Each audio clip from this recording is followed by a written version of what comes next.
नमस्कार, मैं हूं अर्चित और आप देख रहे हैं पहल टाइम्स। तो चलिए रुक करते हैं इस खास खबर की ओर। क्या भारतीय राजनीति में अब एक बड़ा बदलाव आ रहा है? कांग्रेस के दिग्गज नेता और पूर्व अंतर्राष्ट्रीय राजनयिक शशि थरूर ने एक ऐसी बात कह दी है जिससे पूरी दिल्ली की सियासत गर्मा गई है। थरूर का कहना है कि जब बात विदेश नीति की हो तो प्रधानमंत्री की हार दरअसल पूरे भारत की हार होती है। हाल ही में एक इंटरव्यू के दौरान थरूर ने बहुत ही स्पष्ट शब्दों में कहा कि विदेश नीति किसी एक पार्टी की नहीं बल्कि पूरे देश की होती है।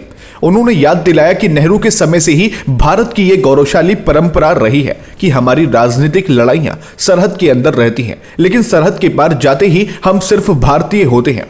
थरूर ने उन लोगों को कड़ा जवाब दिया जो विदेशी मंचों पर प्रधानमंत्री की छोटी सी असफलता पर भी तालियां बजाते हैं।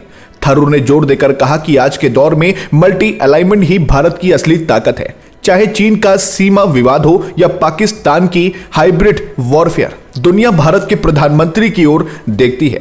अगर वहां हमारे प्रधानमंत्री का चेहरा कमजोर पड़ता है तो इसका सीधा असर भारत की साख और हमारी अर्थव्यवस्था पर पड़ता है। उन्होंने 2025 की बदलती वैश्विक स्थिति का जिक्र करते हुए कहा कि देश का मान सम्मान प्रधानमंत्री के पद से जुड़ा होता है, न कि किसी व्यक्ति विशेष से। लेकिन सवाल ये उठता है कि क्या कांग्रेस के बाकी नेता थरूर के इस नेशन फर्स्ट अप्रोच से सहमत होंगे?